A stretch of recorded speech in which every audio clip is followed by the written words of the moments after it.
Hey guys, my name's Amanda Downing, and for our student reporter presentation, we had chapter 9, and it is entitled Service. And these are some of the key concepts that are found throughout the book, and we will go into detail more throughout this presentation.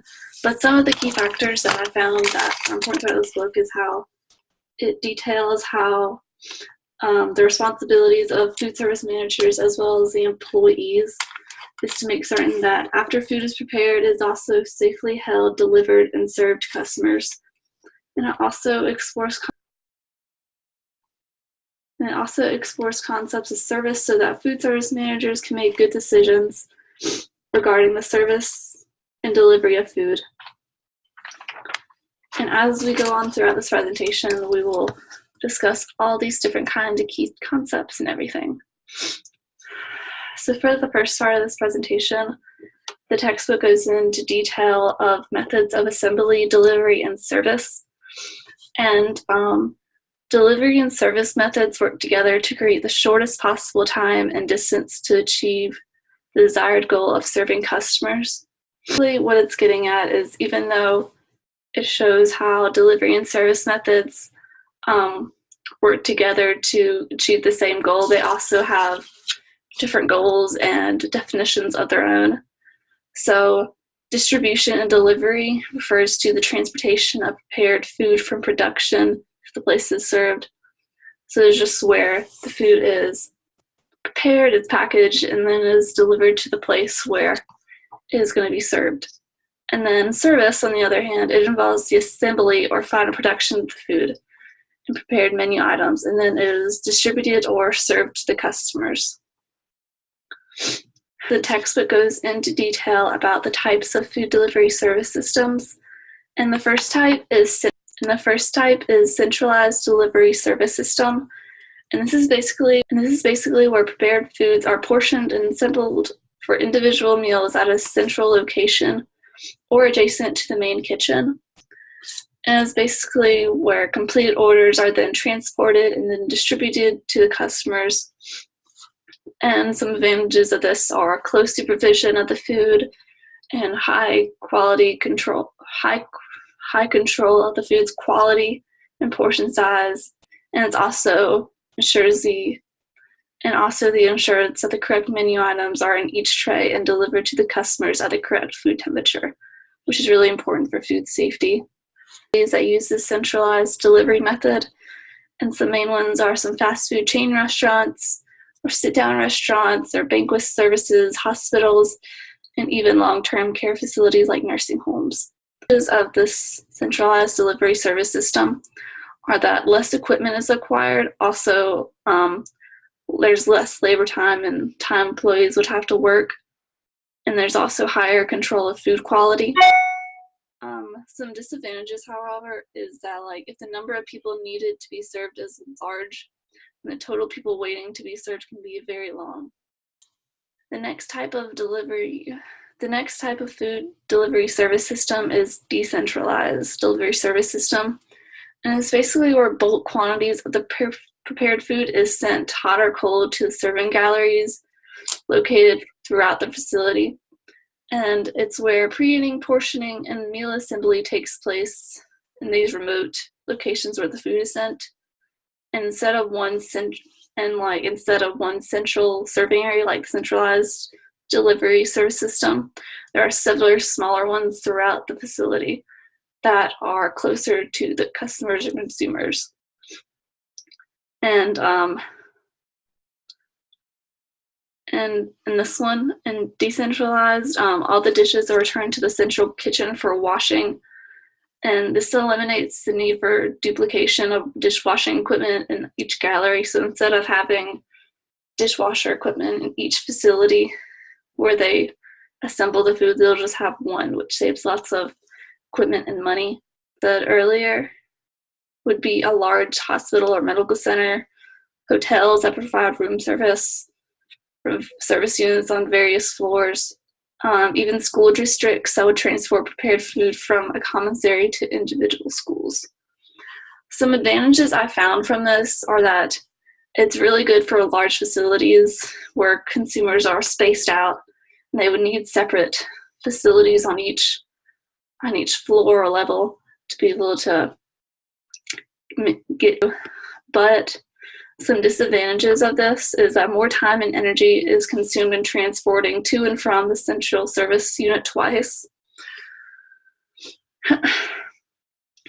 such as how I said earlier about how they would have to return dishes to the central kitchen for washing. So you would have to bring the dishes.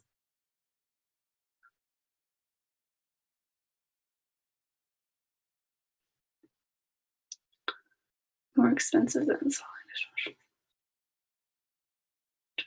And it might end up being more expensive than installing a dishwasher facility in each unit, because instead of just returning dishes to like their little service unit, you would have to return them all to the central kitchen, which might even be more time and energy that the employees are using instead of actually serving customers their food.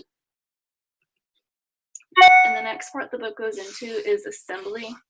And assembly refers to the piecing together of prepared menu items to complete an entire meal.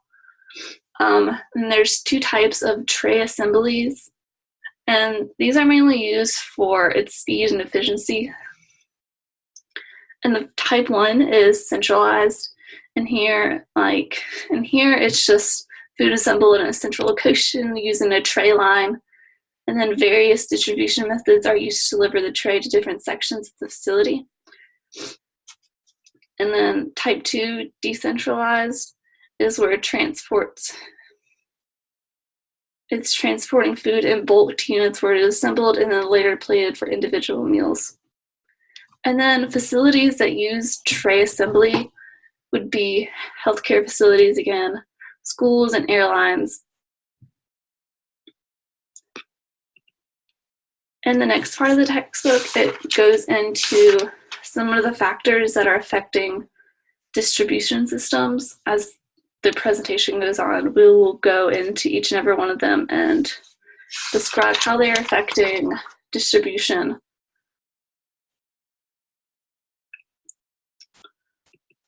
And the first factor that's affecting distribution systems is the type of food service system. And the types of food service used helps determine if its own needs for delivery and service. So one of the food service systems actually needs and uses delivery as a commissary food service system.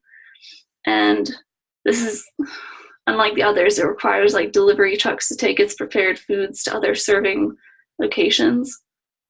And it usually requires lots of equipment to be able to transport it, such as this one over here. This is a carrier that is used for transporting hot foods. And within it, it's really well insulated. That way it can keep in the heat and that it can keep the food at the correct temperature, which is really important for keeping the food at safe temperatures and everything. And the second type of factor that affects distribution services is the kind of food service organization.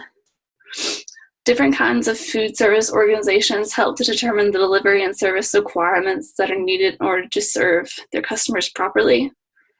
And some examples I've found of this are hospitals, schools, and fast food. And for the hospitals, they tend to cater for the food service needs of their patients and employees. And since they're doing both, it really requires them to use different types of services, such as tray assembly for patients that are bed rest and can't move, or dining service for ambulatory patients, and cafeteria service for staff and visitors.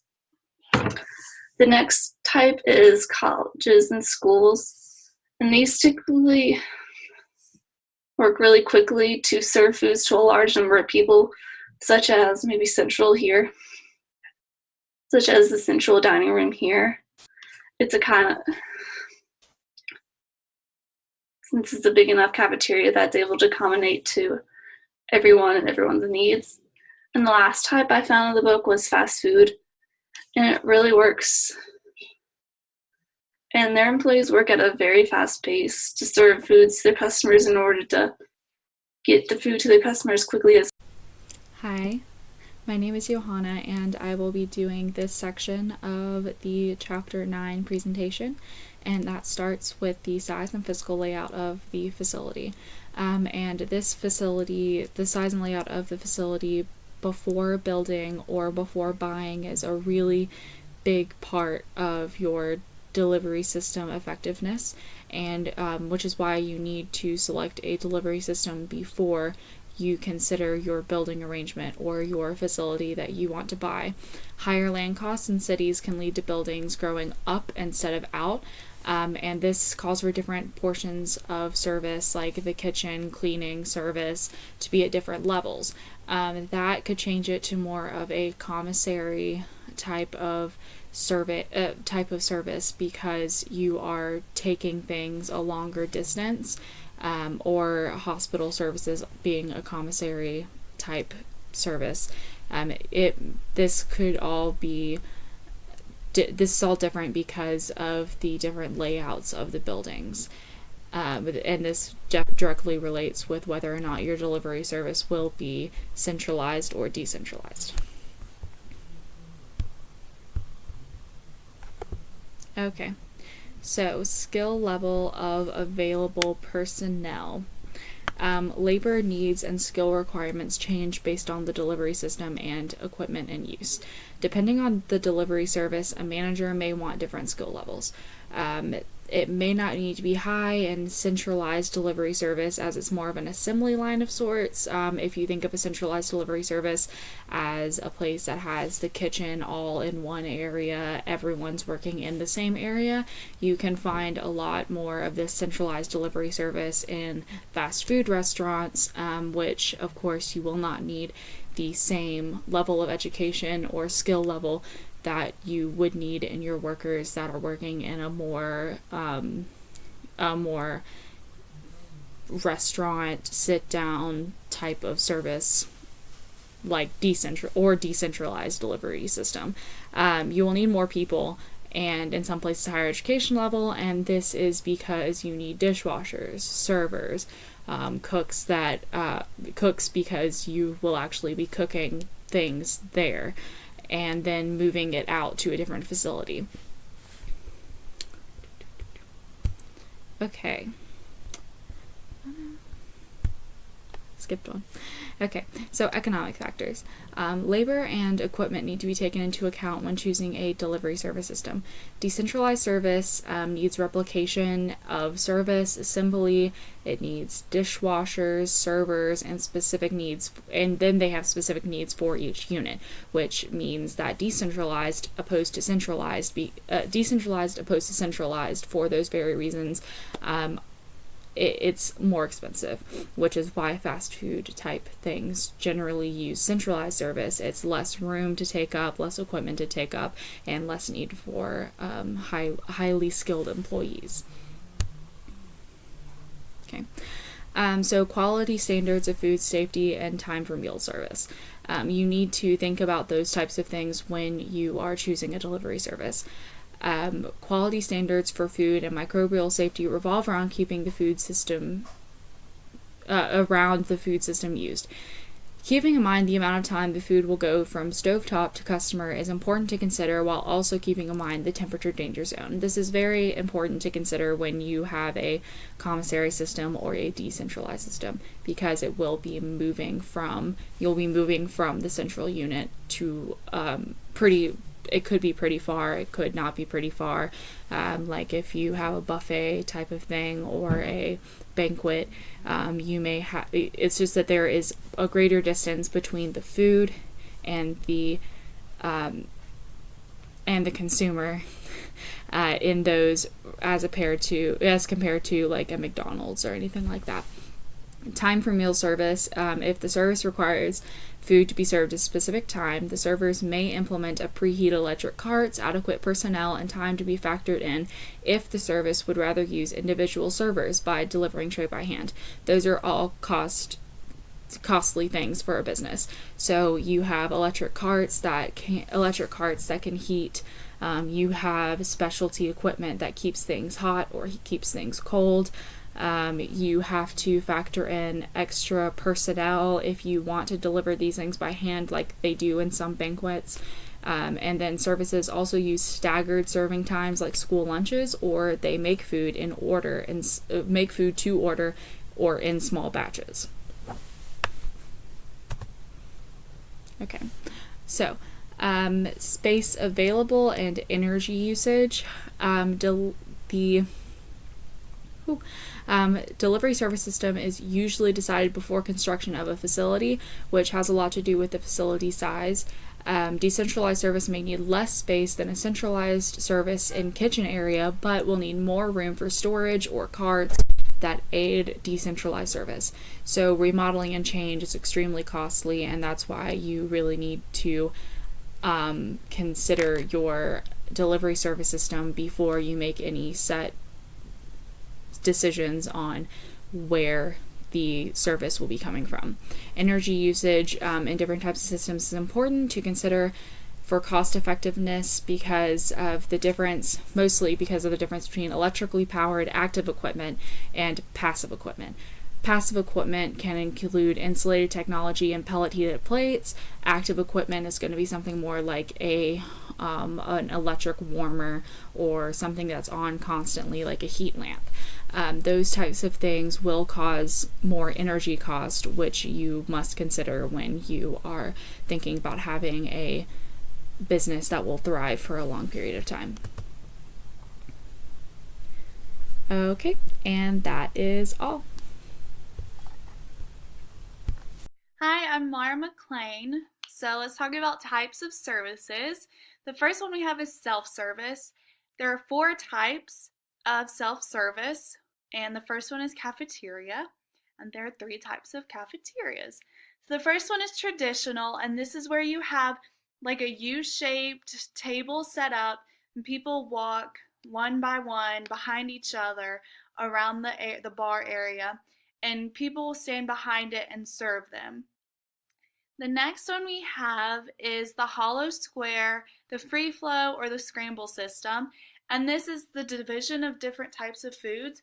So you have different tables set up. You might have your sandwiches on the left, and then desserts on the right, hot foods in the middle. So that way people don't have to walk in a one by one line and go all the way around to get their food. It speeds up everything. People don't feel as pressured. The next one we have is the food court system. So different theme-based, almost little restaurants are set up. They usually have a deli, comfort food, pizza, different ethnic cuisines set up. Next we have a machine vended. And this is a vending machine, and this allows for 24/7 food consumption. It can either be to supplement a meal, it can be a snack. Some vending machines have heating or cooling equipment that can reheat your food or keep it cold.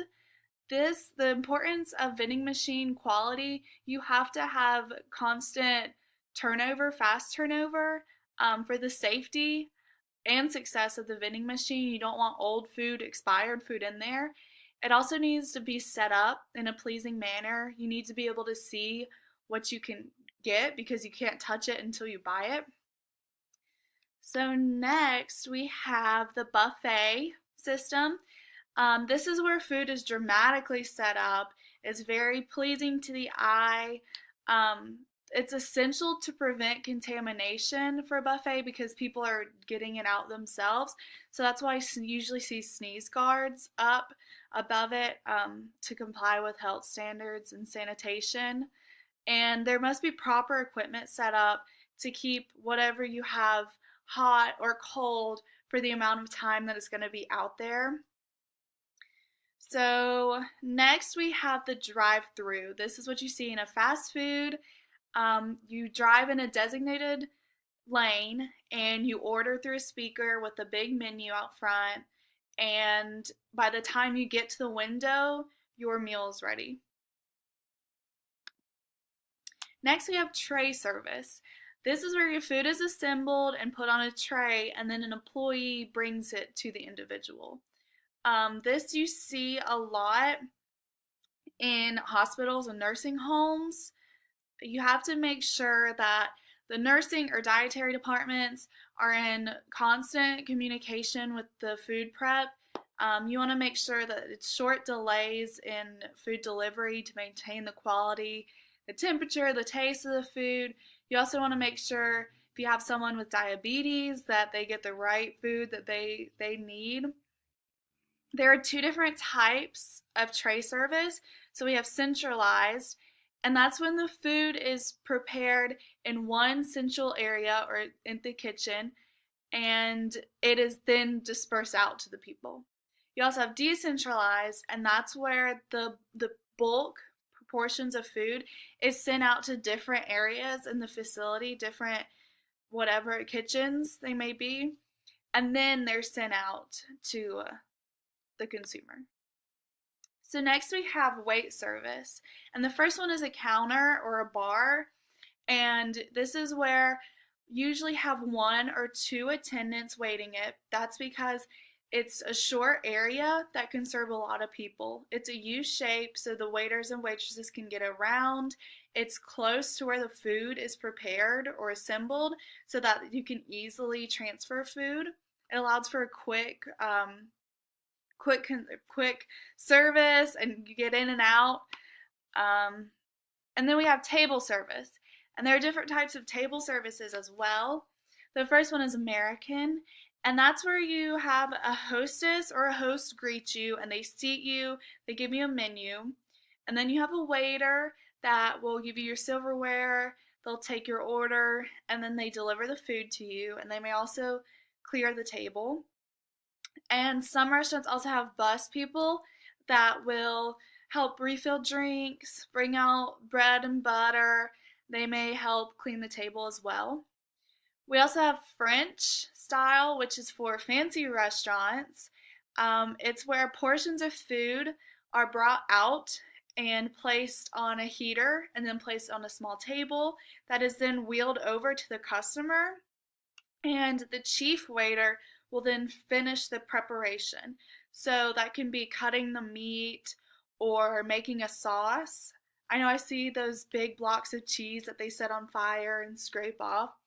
And the reason this is important or expensive is because you have to train a chief waiter that can do this. It's not just a regular waiter. They have to be trained in it.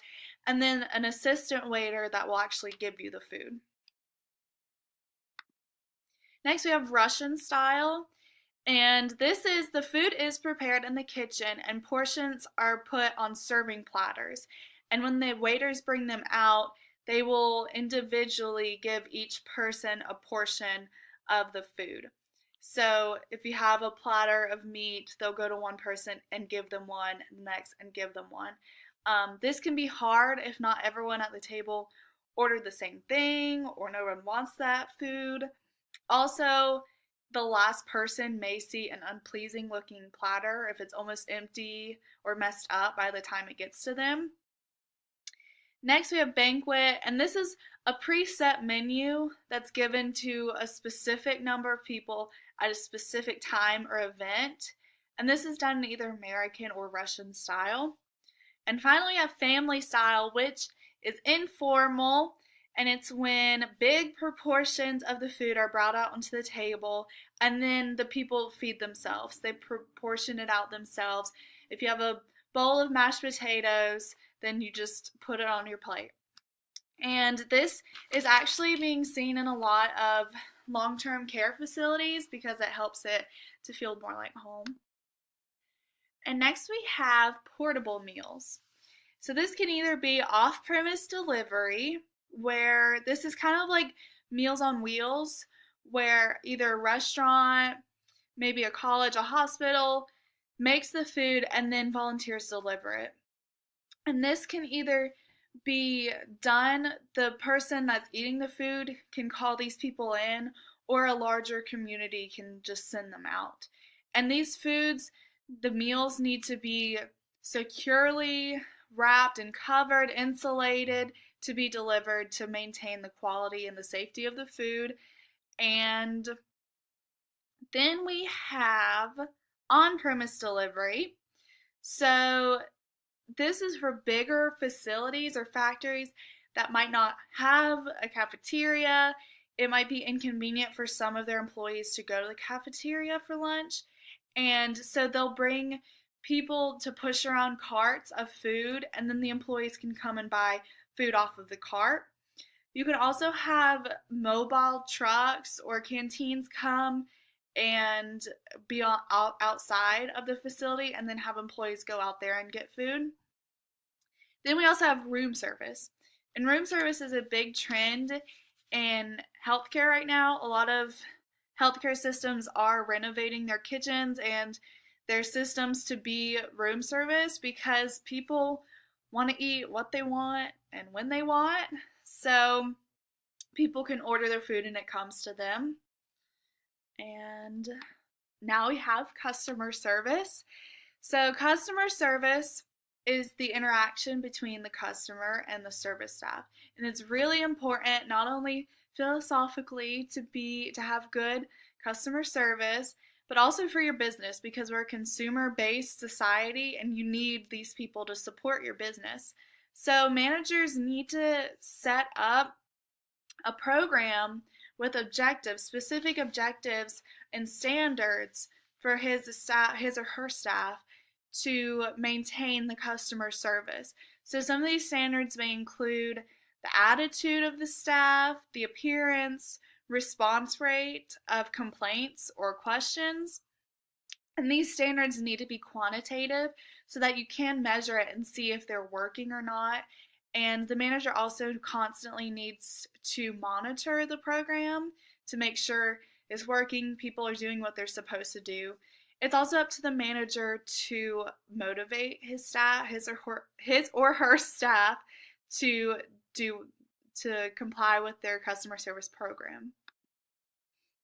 So our summary, it's a pretty long slide, but basically delivery and service are important to the food service system.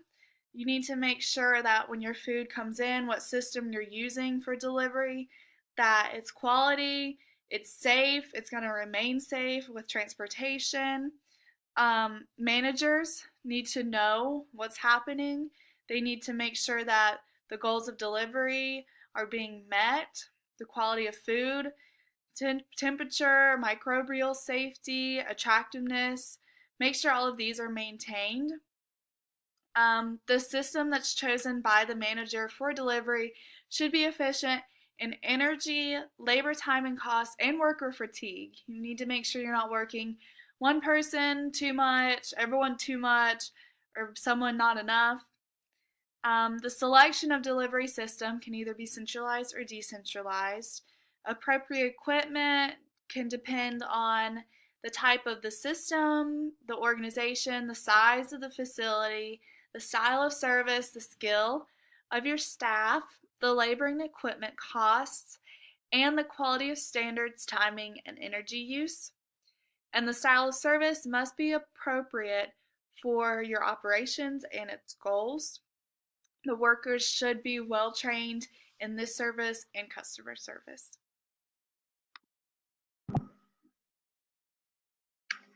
Hi guys, so my name is Michelle Tibbet and I'll be presenting on equipment needed, classifications of equipment, and the introduction to the styles of service. So let's get started with the introduction to equipment needed in a food service operation or restaurant. So the key point here is that delivery and service of food requires different equipment depending on its needs and the type of operation. So each step of the procedure requires specialized equipment, and each procedure or step includes reheating food if necessary, assembling the food, transporting the food, distribution, and serving. So like I said, each food service system has its own requirements and they try to follow similar guidelines. And there are a few different types of equipment, including fixed or built-in equipment, mobile or portable, and these are just general equipment. And then there's equipment for a specific use, like reheating, assembling, temperature, maintenance, transporting, and serving. But for each of the food service systems, which are conventional, commissary, ready prepared, and assembly/serving food, the guidelines are the same. So for fixed or built-in equipment, this is equipment that is planned as an integral part of a facility at the time it's being built, like elevators, transportation methods for food, or for your servers to get around your restaurant or organization, automatic cart transport, dumb waiters to move food, trays or soiled and clean dishes to another level within the facility. So this is used in larger operations as well as small operations. Mobile equipment will include equipment that is moved on wheels or casters, including delivery trucks for off-premises to use to transport food from a commissary or central kitchen to a meal site, like a catering venue or even a Meals on Wheels program. There's also movable carts and trucks that are used for centralized service, and assembly equipment and gallery units can be mobile as well. This is really helpful for flexibility of arrangement and efficiency.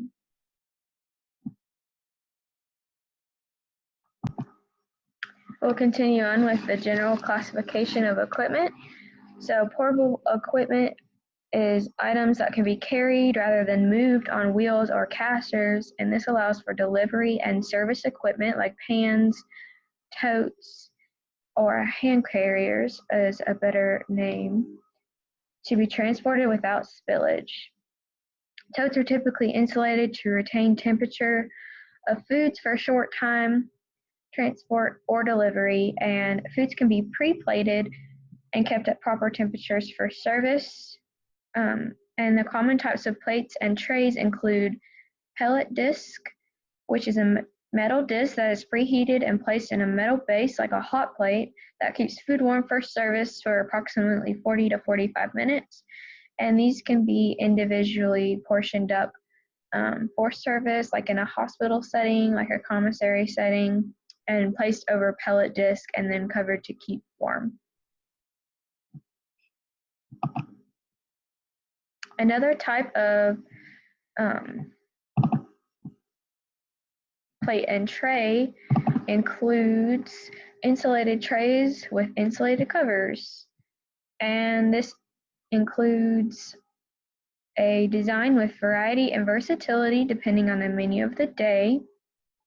So say you have an entree with your starch, protein, and vegetable one day, and then the next day it's something totally different, or you're serving a different type of meal like breakfast. This helps with variety and versatility. The food is portioned, dishes are placed on tray, and then covered with the cover. This promotes synergism, which is the combined effects of individual units exceeding the sum of the individual effects. So this is where some insulated trays are basically stacked to work together in a column to maintain proper temperatures. This allows for the temperatures to balance out and retain heat well for a short period of time. So equipment for specific uses. There are specialized equipment that may be required for some service systems, like reheating frozen or chilled foods. These are foods that are prepared, cooked, frozen, or chilled ahead of time for later service, and they must be reheated at the serving time.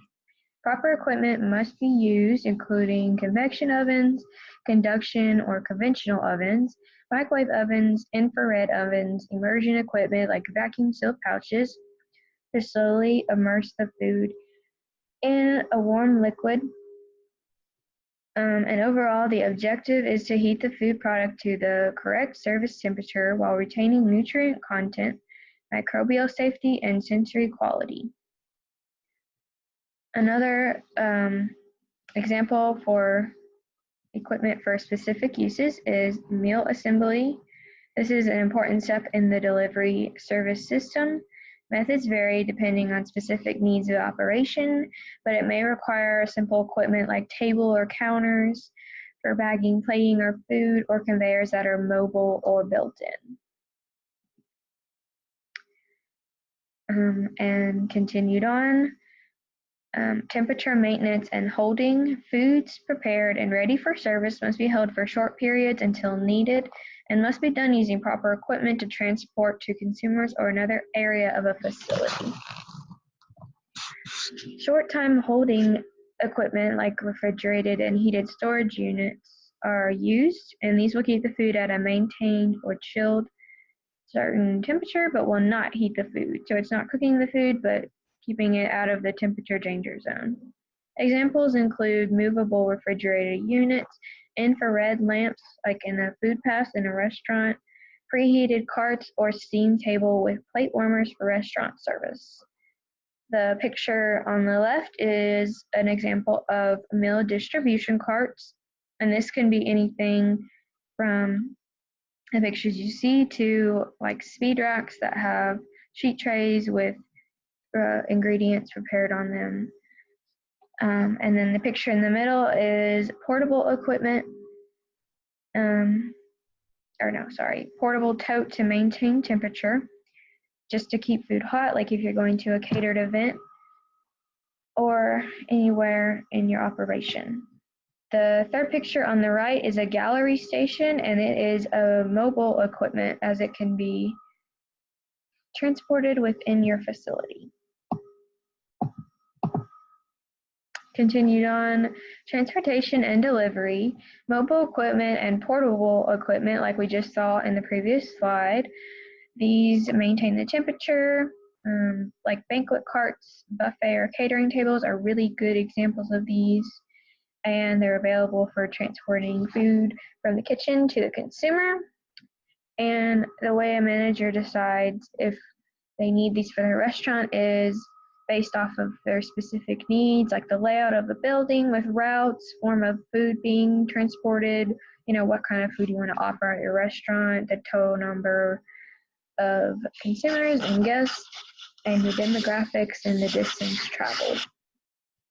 For serving, cafeterias offer counters of hot and cold foods. This will include specific equipment like buffet tables that we're all familiar with.